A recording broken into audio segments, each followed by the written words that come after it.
Hello and welcome to ASM Connected, the podcast brought to you by ASM Technologies. In this episode, our account director Stephen Dale is back, this time with Elizabeth Lucas, who is a channel partner executive at Jamf. The episode is packed with insights into their work alongside Apple and what they're doing to bring families affected by the coronavirus together. They also discuss why it's important to switch off from the media every now and again, with some fascinating anecdotes from Elizabeth's travels. Before we get into this episode, Stephen is going to tell us a little bit more about Jamf and why we partner with them at ASM. Jamf are very much, in my view, a niche business.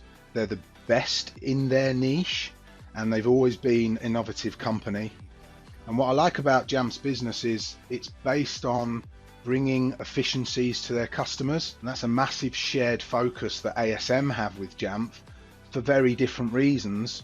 We also bring efficiencies to our customers, and Jamf's technology does the same. So I think that's why we get on quite well as companies. Thanks for that, Stephen. You can definitely see why we love partnering with Jamf. For those that don't know, Jamf are a software company specialising in Apple device management. They've been a strategic partner with us for quite a long time now. So without further ado, let's get into this episode. Now, I did want to ask Elizabeth, is it Jamf or is it Jamf? Because I've heard it said both ways. Hopefully you can clear that up. Yeah, totally. Firstly, thanks for the great introduction. But it's Jamf. We hear Jamf. I wonder if the company before my time was Jamf. I know that we've had not different spellings, but at one point we would Jamf all in capital letters and all sorts of different things. So we hear Jamf sometimes, but it is Jamf. Excellent. Do you know the origins? Where's it come from as a name? Oh, this was brought up to our CEO and our two co-founders. And I think they retrospectively came up with some interesting meanings for it, but actually it didn't mean anything. And I think it was either a random word or random letters strung together to make the name of the company. So I don't think it has a specific meaning. Although, like I said, I think a few people have come up with retrospective ideas for that. I guess that's a modern convention or naming convention to have sort of random words. So it possibly gives an indication of the age of the business. When was the business founded? The business was founded in 2002. So we've been going for quite some time now, although I've only been at Jamf for the last year. So it's quite interesting actually working with some partners and some people who are really experienced in the Apple game. They tend to know a lot more about the history of the company than I do. And I even learned some amazing things about Jamf from them.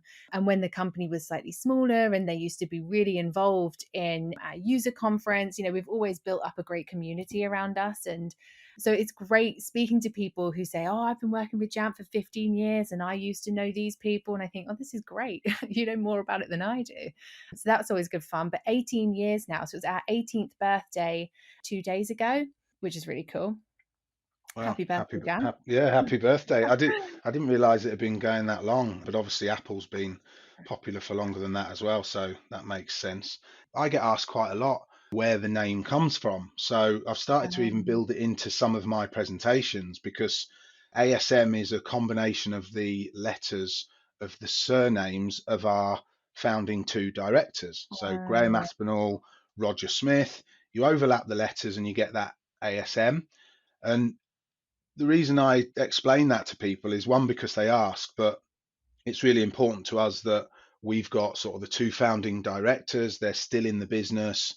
It's an owner managed business, and that's what gives us that agility to do what we do. So it lets people know where the name comes from, but it tells a bit about the company as well. I think we were formed in the 90s when sort of three-letter acronyms were the popular naming convention. Our initial customers were companies like IBM and DEC. So we probably followed along with that, and it's stood the test of time pretty well.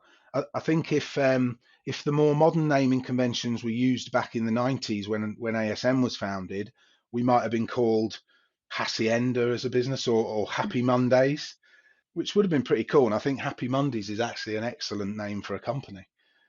Yeah, I bet you there's a company out there called that, or I'm sure a cafe somewhere. Probably. But yeah, so that's why I asked you, because I thought it was interesting where it comes from. just moving along, we've got a loose agenda. We might go off in different directions, but it's good to have a plan. So everybody's talking about lockdown. I'm going to be asking you about that. Then hopefully we can learn about some of Jamf's use cases and some of the great stuff you're doing in the healthcare sector at the moment. It's also very Mm. topical. And that should hopefully lead us into talking in general about device management, communication, and what that sort of future maybe looks like based on what Jamf are doing. And then hopefully we'll have some time left to ask you about some of your travel adventures and how you've maybe brought those experiences into your career. Yeah, totally. Good. So before that, I'll ask you a sort of an easy warm-up question. I know that you're well traveled. During lockdown, if you could choose to have been in any other country throughout this period, where would you choose? That is a good question. And we almost actually got locked down in Spain. It was just after we returned, going and seeing my other half, Joss, his family, his brother and his wife and kids live out there. And we'd gone to visit them as we do a few times a year. And we came back, and within a week, the UK had gone into lockdown, and so had Spain. So we very nearly got locked down in Spain, and Joss was all for it because it's beautiful there. It's the south of Spain, just outside of Malaga, a place called Alarin, and they have, a lovely big garden, a nice big house, although they'd only just bought it, so I was sleeping on a 6-year-old's mattress there. It was lovely, lovely food, great company, of course, and great weather. But as I was thinking, because we were thinking about it out there, and I was just thinking, it was really rural, the place that we were in, and there wasn't really much to do apart from be in the house. There's only so long I can sleep on a 6-year-old's mattress and things like that. So I was thinking about it, and I said to Joss, I really like the shops that we have around us, the food shops, the grocery shops. A lot of them are moving towards that kind of plastic free living, which is great. They're all local businesses, which we wanted to support. So, and I love food, and I love Spanish food, but I love the food that you can get in London. It's so diverse. And so, in all honesty, thinking about it back then, London was where I wanted to be, because even though we were locked down, not as locked down as Spain was, we could still go to those shops and eat some amazing food, which when there's not much else to do, you do a lot of and drink a lot of wine. It seems to be in Britain. So I really enjoyed being in London, and then the weather got great here, so that was nice. Although I did struggle with some of my morning runs when it got really hot and my hay fever flared up. But in all honesty, I don't know that I would have wanted to be anywhere else. As There's much no as the weather place like was home. beautiful. Yeah, there's no place like home. Or maybe if I was super rich and I had big mansion with a massive pool, and I could have loads of other people locked down with me, then maybe I would want to be somewhere else. But yeah, I think at home with Joss, I had 2 little rabbits. I had a great time. So that familiarity is a good thing, I suppose, when things are a bit strange and people are under pressure, you want to be at home, you want to be where it's familiar. So yeah, that Yeah. makes that makes sense. I mean, I was thinking about maybe I'd like to have a look at where the least or zero cases of the virus were, and that might have been Good quite a point. nice place to be locked down. But yeah, yeah. No, Yeah, great point. I agree with you that home is the best place to be, and yeah, we were lucky with the weather. So Mm. speaking about lockdown, it's a while since I've seen you. I think it was January, beginning of the year in Yeah, Manchester. Yeah, it was. seems a long time ago now. And obviously, we talk about Jamf throughout the business because we're still doing some great stuff together. And I've heard some rumours that your lockdown situation was quite interesting. There's a bit of a story there. What happened? What was the situation? I am not sure what that alludes to. Really? Oh, you don't know what we've been talking about. So, I believe you got a bit of a plan together and kind of chose your lockdown bubble Oh, and who was involved. do you know what? I totally forgot about that because it feels like so long ago. When lockdown first happened, when was that? March? That's Yeah. nuts. And I totally, totally forgot because things have evolved since then. But what we decided to do My other half, Joss, lives in a shared house. And I decided that we're in the house buying process at the moment, but decided that for lockdown, I would stay with him. And also because we'd both just come back from Spain. So to ensure that my family was safe, I went and lived with him. And in his house is one of his best friends, two of his best friends that live there as well. And one of them, their girlfriend decided to isolate as well. So there was 5 of us in the house. It's a big house, big garden that we'd all been doing up actually over the last year with some planters and stuff. So eating some of our own veg was really cool. But there's quite a lot of people. And at first, the first couple of days, people weren't really sure what was going on. And we were kind of keeping to ourselves and keeping out of each other's way. But we all realized that we were starting to get a bit lonely. You know, it's nice going into an office and seeing loads of people and catching up on things outside of your home and what's going on there. So we all realized we were missing that quite a lot. And so we set up like a co-working space, I suppose. So it was in the conservatory, and we set up screens, you know, pretty much like you would do in an office. So we had 3 or 4 of us would be in there, and then in the living room just next door would be the conference call room, or like the meeting room, I suppose, that you would have in a traditional office. And so anyone that was on a conference call would go in there.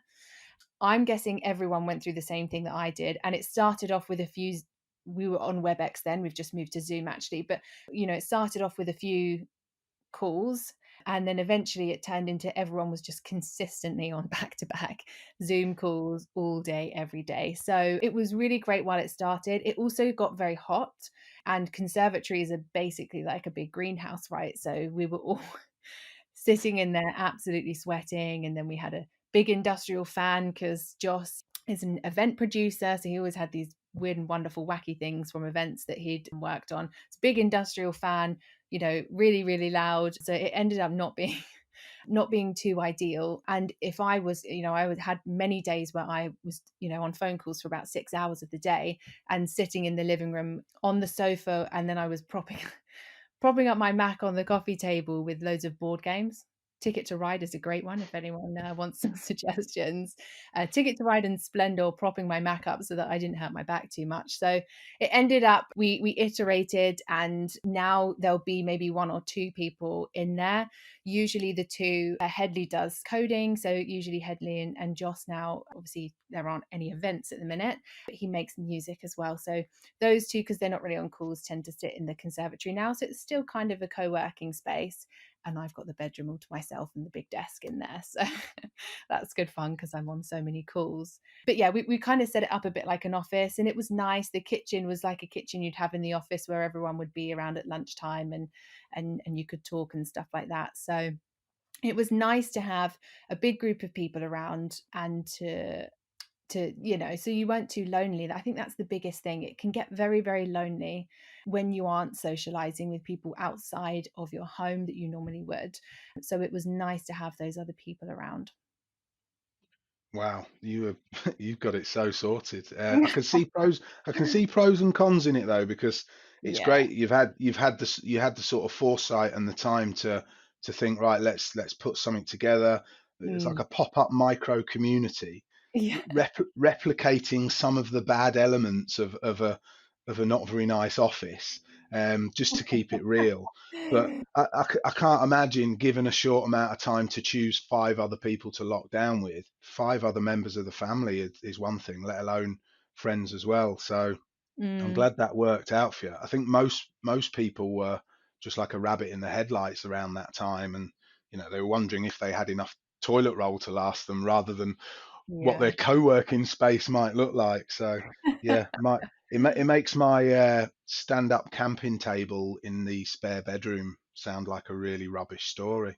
So Well, you know what? I think that sounds delightful as well. And I've spoken to a few other people that have tried to create standing desks, and another friend of mine is also a coder. So you can imagine, right? That's literally just sat at the computer all day. So the way he went about it is he just cleared a shelf that was about kind of waist height, I suppose. And he put his laptop on the shelf and literally just worked from there from time to time. And he said that was, people always wondered where on earth he was when he was on video calls, because they just couldn't quite work out where, the positioning of the laptop. It looked like he was inside the wall or something. So, but the camping table's great. I'm honestly going to Google camping tables after this because I am a bit tired of sitting down. That's innovation. Using a Yeah. shelf as a desk it's right there. That's what we're trying to do, innovate, and it begins with ideas like that. So that's probably a good place for us to move on, actually, and talk about some of that innovation and what Jamf are doing out there. Obviously, we all know that the industry's sort of changed massively and rapidly, and I'm quite proud to be a part of the IT industry that's playing a big role in this whole situation. It's a terrible situation. We all wish it sort of hasn't happened. There's lots of sad stories, but Mm, the IT industry's kind of got together and become really significant in terms of mobilizing the workforce, keeping people communicated. So yeah, it's great that we can take some positives from a bad situation, and there's some great stories coming out of it from the IT industry. And I know I've been following what you've been doing in the healthcare sector. There's been a lot of mm. posts on LinkedIn. I wonder if you could tell us sort of how that's going and what that involves. Yeah, totally. And, to your point on innovation, I'll absolutely talk about what we're doing at the moment, which is a shining example. But the way that it came about, I think, really is a true testament to Jamf as a company, and not just as a company, but our CEO and the individuals at Jamf who are always trying to rally together to do what's right for our customers. Weirdly, I was watching our HR recruiting video yesterday, and people were talking about that on the video. This constant ambition to make sure that what we're doing is not centered around technology; it's centered around the people that are using it. And that's very, very similar. I used to work at Apple for 3.5 years. It's exactly the same. Everything is designed, whether it's the hardware or the software that runs through it, everything is designed with the users in mind. How are we going to enhance their experience? How are we going to help them? If we look at healthcare as a whole, actually, there's so many different really cool things that we've done with healthcare over the last few years, and all of them start with a very similar journey. So we do more work in the US, although it's really starting to pick up with our new functionalities in the UK because of private healthcare over there. CEO is a very, very receptive, very open man, Dean Hager, and he's always trying to help our customers as well. And he's always engaging with our customers, which is amazing to hear. And hospitals reached out to him, or I think we came across an opportunity back when. This was before my time, so I'm not the best person at telling the story, but we came across a hospital who were looking to deploy a tablet of some kind into patient bedside so that they could use it for entertainment, connecting with their families, as a personal device when they were in the hospital, as well as gaining access to their records and things like that. But what they couldn't figure out is when that patient gets discharged, who at the hospital are we going to give the job of wiping that iPad? Because that's it sounds simple, but that's actually a really big task. And there's not a person in the hospital already who has the time to do that. We could look at the nurses, but the nurses are already busy taking care of the health of the customer. What about the IT team? Well, the IT teams are usually smaller. They're usually central. They're not walking around the wards and able to do that. We heard what was going on with this hospital, and we've got an extensive team of developers. We're obviously completely dedicated to the Apple platform, which gives us some agility when we're innovating. They built something called Healthcare Listener, and it was just something so profound that so many different hospitals are using it. And we're starting to see it be used here now that we have more of those almost one-to-one deployments with patients. What Healthcare Listener does is it listens, as it says, to the traffic on the clinical system. So most hospitals use, I can't remember the name of the system, these systems that says when patients come into the hospital and when they're discharged or when they're moved, because they might move from ward to ward, bed to bed, depending on what they're in for. Jamf listens to that traffic and can set up or reset and wipe a device depending on if a patient has come in or is leaving. So you're looking after the privacy and security of that patient by making sure that the iPad has been wiped of everything they were using it for and is ready for the next patient. So we call it, almost like a digital sterilization of the device. I love that phrase. It sounds so good. And so that was kind of not one of the first things, but one of the biggest things we did in terms of healthcare innovation. So the reason I bring it up is I think, and I know you want to ask about what Jamf is doing in the future and where we're going and where we're innovating. We're similar to Apple. I haven't got a clue. We're not told, we like to work on things before we shout about them. But if anything, it will be what the customer needs and what the customer wants. That's why we developed our new functionality, which came off the back of, again, it started in the US, hospitals reaching out to Dean on LinkedIn and saying, we are desperate for your help. Do you think you can help us? We've got patients that we're taking in with COVID-19. We have very strict rules in the hospitals. We cannot let family members come in and talk to them. Some of them are going into a coma state before they sadly pass away. So a really, really, coronavirus itself has been a horrendous time for everyone. But I hadn't even considered what it would be like if a family member was in hospital and was so ill that they were going to pass away, but you didn't have any way of communicating with them before that happened, which, when you actually think about it, is a horrible, horrible thing for people to have to go through. And they said, look, is there any way? We've got these devices. Surely there's a way we can connect patients. And of course, there's loads of different ways that they can, and they could get patients to set up all different accounts and passwords and things like that. But a lot of them were in a state where they couldn't do that, or that was a faff, and nurses couldn't do that either. So we had a team internally who took that problem and went about solving it. And they came up with this amazing new workflow, which is called virtual visits. And we've got loads of information about it online. We've got some trusts now in the UK. So St. George's, you probably saw me resharing their post. They've got 90 iPads and they're connected so many patients with families. And also they've connected clinicians to patients remotely as well. And that's really important for a few reasons. But we built this workflow and we've integrated with a few different video conferencing apps, so Zoom and Teams. Teams is used quite widely in the UK across hospitals. And I think we're working on Cisco WebEx as well. But the idea behind it is that an iPad is deployed remotely, because you can use, the underlying MDM framework of Jamf, which is what we were founded on, managing devices, deploying them remotely, that zero touch deployment thing grown into so much more. So device deployed, a nurse can pick it up out of the box. It's configured so that you would click one button, which opens up a new field that says you can start a meeting for that individual. Put in there, so that patient's family or next of kin, whoever they're wanting to speak to, email address or addresses. We work with the video conferencing app that then generates a random meeting link. So for privacy reasons, that's super important. That gets sent out to the family. The family and the patient can have their conversation in the moment, and then the meeting gets closed, and that random meeting link can either be deleted then or can be deleted when the next call goes ahead with another patient.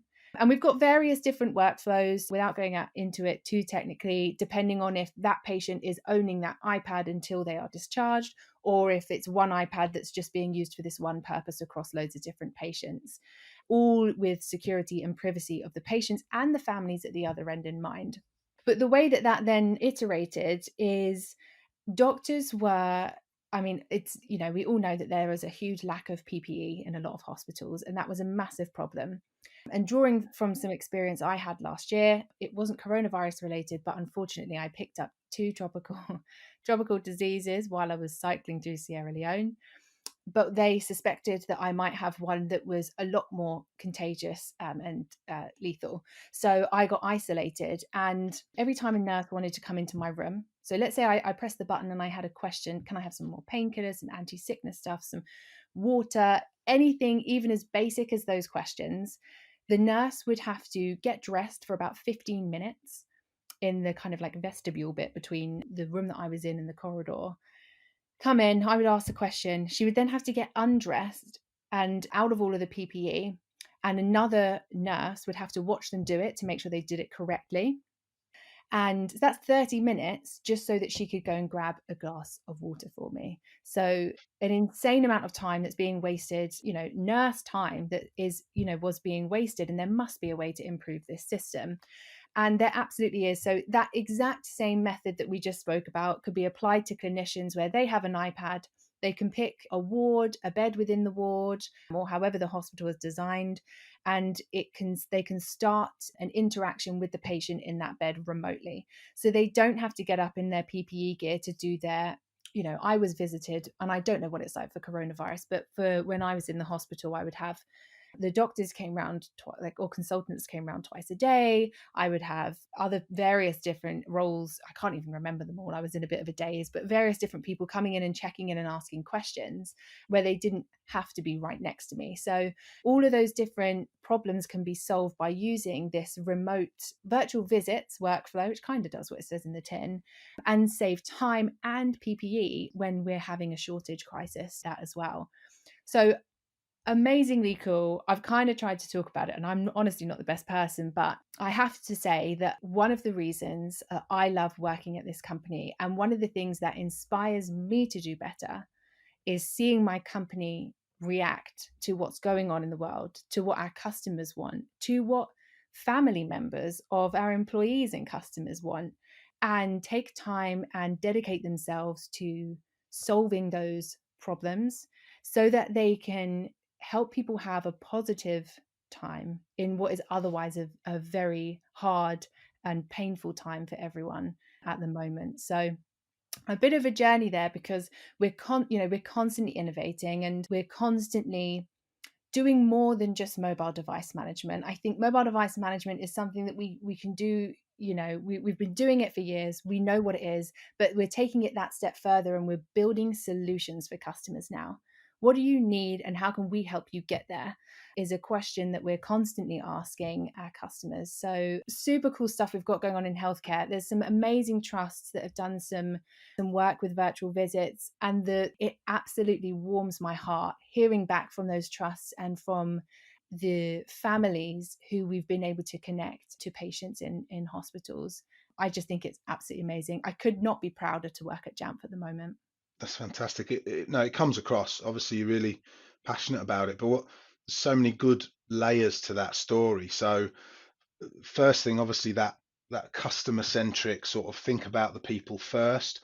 I think out there in the technology sector at the moment, those companies that are designing solutions around the user experience first are the ones that are having the most success at the moment, making it easy for people and solving sort of real problems and making life easier for people.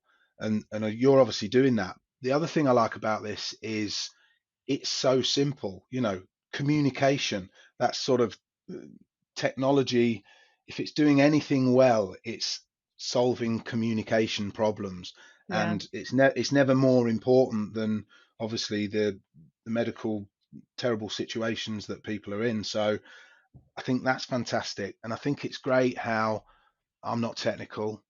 You've said a few times, you don't quite know how it's working in the background, but do you know what? It's better to talk about how we're applying this technology in a way that people can understand.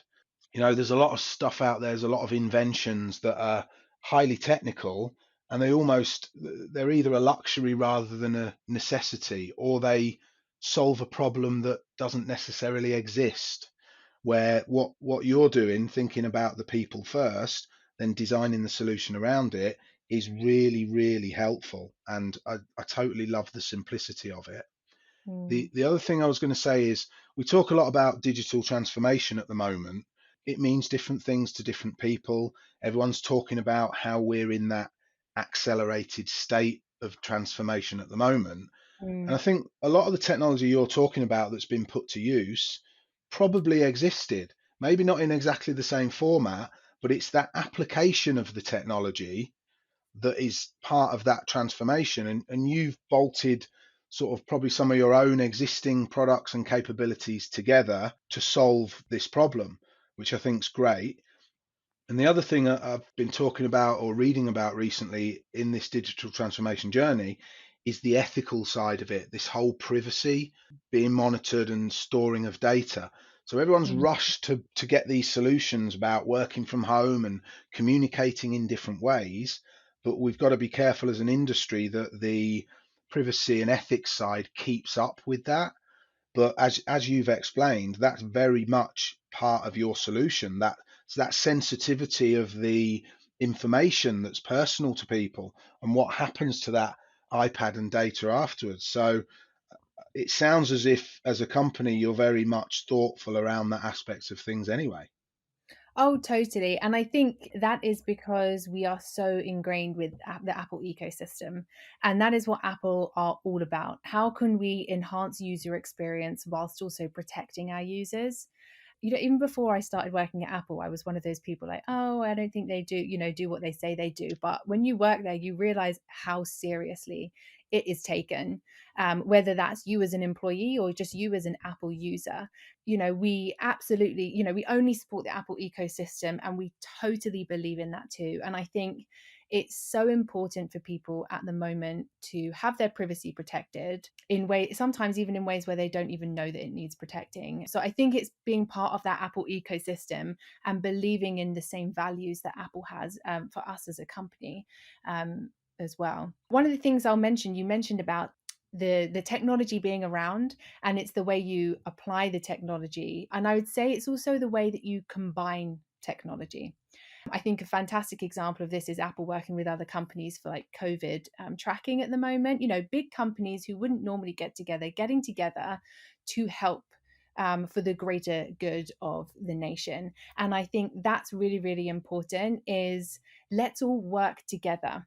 So that all the different pieces of technology was there, apart from some workflows that we had to build. So there was some things that needed building, but the underlying components of it were there. And it just meant, let's connect with these companies and let's all work together, combine our technologies to make an even more powerful technology for these people. So yeah, I think it's important to remember the working together bit. I think is just absolutely crucial at this point. We must all work together if we really want to make the world a better place. And do it, get organized, do it quickly. That's Yeah. basically what's been forced. Now, the funny thing with that is that's a little bit like your lockdown situation. If you get organized, you get the people together and working together, you can make a success out of Yeah. it. So that's quite an interesting serendipity, the tie-in between the two. Uh, Totally. so you've covered that you're not necessarily the futurist of the business and that a lot of things that are coming down the line are top secret. But I have conversations around these innovative products and I'm trying to link it to device management. But obviously, there's an overlap with the IoT, all these things and devices that are out there that might need deploying and setting up. And I'm thinking of the Apple smartwatch, future plans maybe around smart glass and window panes and worktops and various other bits. I can see Jamf playing a big role in that area of growth. Is that something you've seen in a business setting yet? It's like smart watches. It's a great idea. It's a little bit novel, but are you seeing any use cases in the business sector around that kind of product? So I'm not, you brought up some really interesting ideas there. And I think for where Jamf comes in, the main thing is, if Apple builds a management framework within a product, then we will support a product that you can manage it with, if that makes sense. So, in the Apple Watch, there's not that framework at the moment. And so we don't manage those. But if they did design and build things for business and meant that, and, allowed a business to manage aspects of that device, we would totally, well, I presume, again, I cannot speak on behalf of the company, but I would presume that Jamf would build something for that. I mean, Apple, the Apple Watch generally in business, since, working with the channel at Jamf, I haven't seen any of that. But when I was at Apple, we mostly saw businesses deploying Apple Watch for the health and well-being of their employees. And I think that's really important. So I've got an Apple Watch with Jamf, and we run programs like Close the Rings Challenge, which is on an Apple Watch, you've got 3 rings. One is making sure you stand up enough times during the day, you're not sat down all the time. One is you should be doing at least 30 minutes of some kind of exercise every day. And another one is roughly how many active calories you should burn based on some of your metrics. And we run these Close the Rings Challenge, and it gets you with a group of other people. So I'm in with some people I don't normally talk to on a daily basis, which I love, and I've loved getting to know them, because you do when you talk to people, more regularly about, come on, go for a run, or, encouraging each other to be healthier, I suppose. And I've seen that application. I saw that application across a few businesses when I was at Apple for that very reason. And businesses deployed it in very different ways. Some was around, if you close your rings enough times, we'll give it to you for free, or you might be able to buy some of it, all kinds of different things. Even some health insurance companies do that for consumers. So I've seen that application. So more about this is definitely becoming more important, which I'm super grateful for, especially if I talk about my parents to how it was when they started working, is the health and well-being of your employees, because your employees are the heart of your business. And in fact, if you didn't have any employees, you would have no business. So you need to look after them. You need to make sure that they're okay.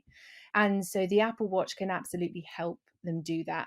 In terms of digital transformation and applying new technologies, I've got no idea. I've always thought, wouldn't it be cool if I could get into my office building with my Apple Watch? But I don't know if that's possible. I know there's the NFR on the iPhone that you might be able to use, but smart buildings, smart cities, that kind of stuff is super cool. I haven't seen businesses applying it yet, but I'd love to see someone do it. Yeah, I expect Apple, if it's going to happen, Apple will probably be a part of it. And it's interesting what you said about that medical use case around an Apple Watch. It'll be interesting to see what technology comes from them in that space on the back of what's going on at the minute, because that sort of remote digital Medicare type thing is obviously a significant growing sector. Mm. So interesting as well that you follow along the coattails of Apple. It's okay to say that. Why try and outrun or out design and innovate a company like that? I think it's a fantastic, genius business model to say, look, whatever you're doing, we're going to be there right behind you, ready to manage it, ready to deploy it. And there can't be many people that Apple let into that inner circle. You spoke about how you put these different pieces of technology together quickly and work as teams and work closely with Apple.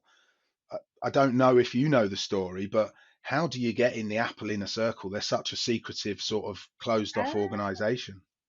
So I think people think we're in an inner circle, but we're actually not. We've obviously got a close relationship with Apple. So many of us used to work there even, but we have, this is a common misconception. Everyone asks me this all the time, but we have the same level of access that other people do when we're designing and building things. So and it's usually around WWDC, sometimes Apple release the betas of their software. Our developers, just like any other developers, have access to that. The difference with Jamf, because people always think we've got a step up, we know we're given things before everyone else, but we're not. The difference is that we're completely and utterly dedicated to Apple, which means that every single developer, no matter what they were working on before, all of them start working on this new software, so that we can make sure we support we're not just compatible with Apple's new releases, but we are compatible with every new feature, which is really important, as and when they're released, so that users can start using them straight away. Users love to update with Apple, even things like they like using the new emojis and stuff like that as soon as they come out. So it's not actually that we have an inner circle. We have close relationships with them. We've got close relationships with Microsoft. Microsoft have presented at our last few Jamf Nation user conferences. So in terms of what we have access to, it's really no different. What's different is our dedication to the platform. And that's how we manage to stay in tune with what Apple are doing. Other companies could choose to do so as well, I think, because they have access to those as well. Another point on what you were talking about as well earlier is we absolutely follow and build around what Apple are doing. But I think the key thing is Apple are very innovative, and so are we, which means that not only are we, I don't want to say following suit, but following suit with what Apple are doing, we're enhancing what they're doing. Virtual visits is a Jamf and video conferencing workflow. So we've taken the incredible device that is the iPhone, its security features, its amazing cameras, and we've built a workflow to enhance that Apple device for people in healthcare. So I think that's another way that we stand above the rest, is that we're not looking to just manage what Apple give us. We're not looking to just support the features that they give us. We're looking to take it so many steps further and build other solutions so that Apple becomes an even stronger candidate in enterprise or healthcare.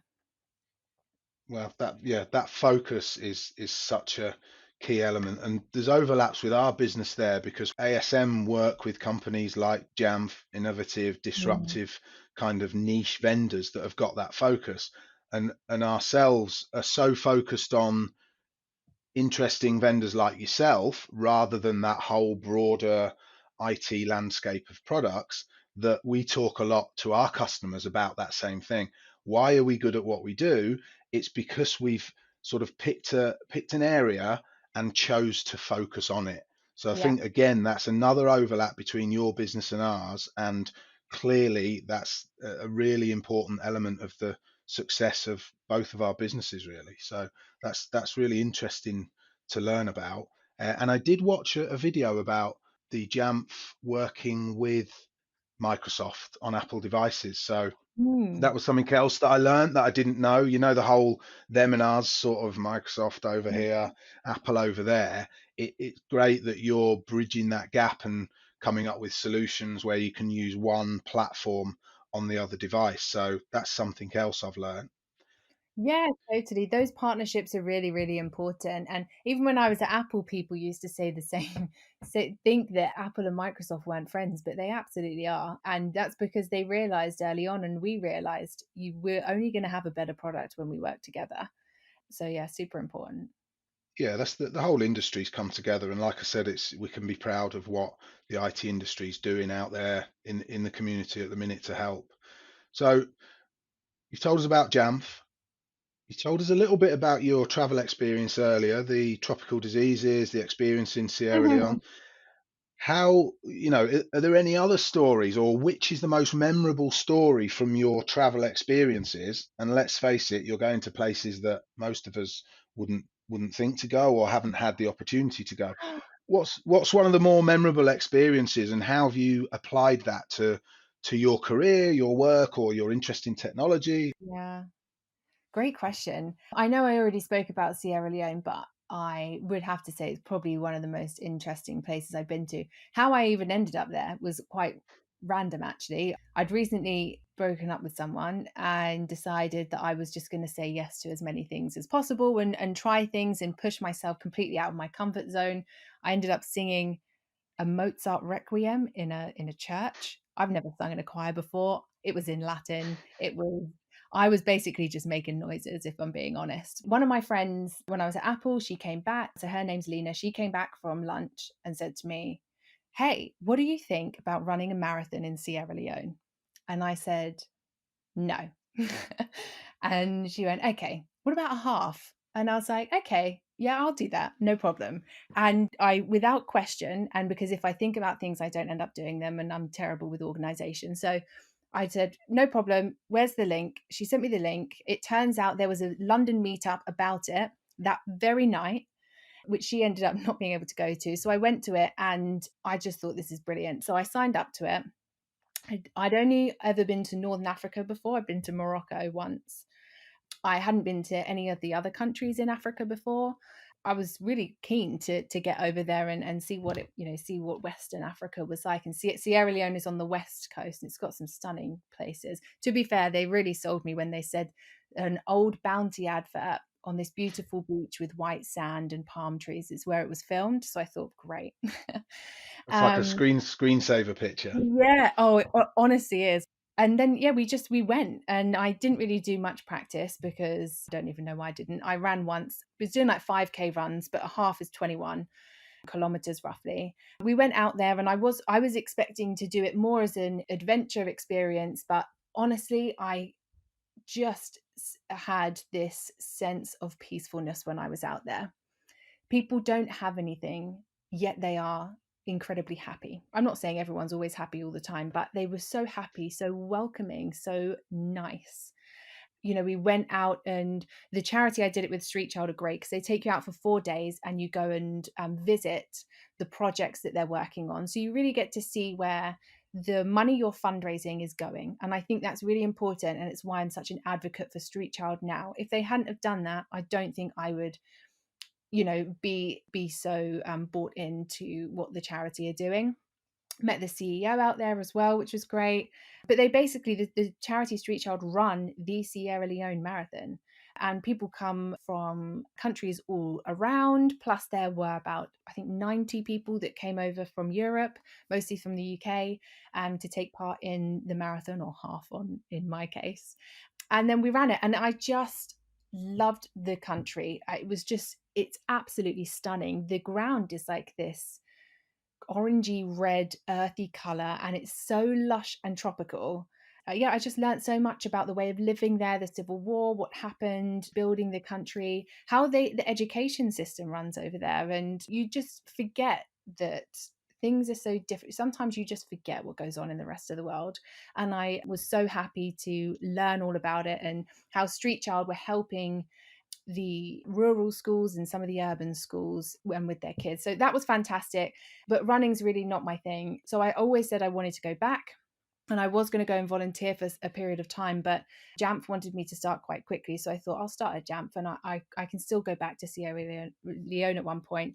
And then they came up with Ride Sierra Leone, and I'm a keen cyclist. I did Land's End to John O'Groats when I was 11. So that was like 1,069 miles. So I thought I can do this, because this is a 350-kilometer bike ride. I'm older, stronger now, through Sierra Leone, covering loads of different parts of the country. And I just fell. So I signed up and went, and I fell completely and utterly even more in love with the country. I cannot, it's just the most beautiful country I think I've ever been to.